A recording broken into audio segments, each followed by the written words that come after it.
রোববার আজারবাইজান সীমান্তবর্তী এলাকায় একটি বাঁধ উদ্বোধন করতে যান ইরানের প্রেসিডেন্ট ইব্রাহিম রাইসি। সেখান থেকে ৩টি হেলিকপ্টারের বহর নিয়ে পূর্ব আজারবাইজান প্রদেশের রাজধানী তাবরিজে ফিরছিলেন রাইসি ও তার সঙ্গীরা। পথে জোলফা এলাকার কাছে প্রেসিডেন্টকে বহনকারী হেলিকপ্টারটি বিধ্বস্ত হয়, তবে নিরাপদে গন্তব্যে পৌঁছায় অন্য দুটি হেলিকপ্টার। বিধ্বস্ত হেলিকপ্টারে পূর্ব আজারবাইজান প্রদেশের গভর্নর মালিক রহমতি এবং ইরানের সর্বোচ্চ নেতা আয়াতুল্লাহ আলী খামেনির মুখপাত্র আয়াতুল্লাহ মোহাম্মদ আলী আল হাশেম ছিলেন। দুর্ঘটনার কয়েক ঘণ্টা পর বিধ্বস্ত হেলিকপ্টারটির অবস্থান শনাক্ত করা গেলেও তাদের জীবিত কাউকে পাওয়া যায়নি। সবার মৃত্যুর আশঙ্কা করছে ইরান সরকার। ইরানের সরকার নিয়ন্ত্রিত সংবাদ মাধ্যমগুলো বলছে, রাইসিকে বহনকারী হেলিকপ্টারের সন্ধান পাওয়া গেছে। সেখান থেকে দুজন ব্যক্তি যোগাযোগ করেছেন তাদের সঙ্গে, কিন্তু বৈরী আবহাওয়ার কারণে উদ্ধার অভিযান ব্যাহত হচ্ছে বলে জানিয়েছেন ইরানের স্বরাষ্ট্রমন্ত্রী। প্রেসিডেন্ট সীমান্ত এলাকা পরিদর্শন করে ফিরছিলেন, কিন্তু খারাপ আবহাওয়া ও ঘন কুয়াশার কারণে তার হেলিকপ্টারটি অবতরণ করতে বাধ্য হয়।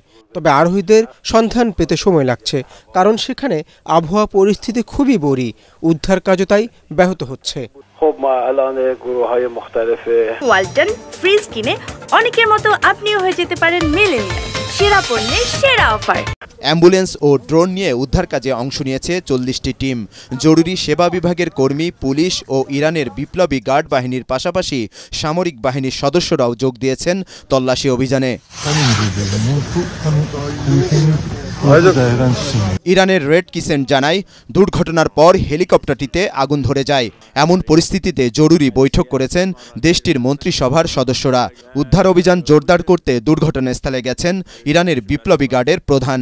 দুর্ঘটনার পর জাতির উদ্দেশ্যে দেয়া ভাষণে প্রেসিডেন্টকে জীবিত ফিরে পাওয়ার আবেদন এবং জনগণকে উদ্বিগ্ন না হওয়ার আহ্বান জানিয়েছেন দেশটির সর্বোচ্চ ধর্মীয় নেতা আয়াতুল্লাহ আলী খামেনি। মহান সৃষ্টিকর্তা আমাদের প্রিয় প্রেসিডেন্ট ও তার সঙ্গীদের সুস্থ শরীরে ফিরিয়ে দেবেন সেই প্রার্থনা করছি।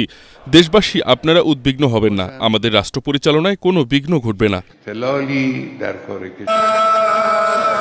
ইব্রাহিম রাইসিকে বহনকারী হেলিকপ্টার বিধ্বস্তের ঘটনায় উদ্বেগ জানিয়েছে সৌদি আরব, রাশিয়া, তুরস্ক, সংযুক্ত আরব আমিরাত, কাতার, ইরাক সহ আরও অনেক দেশ। উদ্ধার অভিযানে সহায়তা করতে 32 সদস্যের উদ্ধারকারী দল পাঠিয়েছে তুরস্ক। এদিকে মর্মান্তিক এই দুর্ঘটনার পর শোকে স্তব্ধ হয়ে গেছে গোটা ইরান। প্রিয় প্রেসিডেন্টকে জীবিত ফিরে পেতে প্রার্থনায় মশগুল দেশবাসী।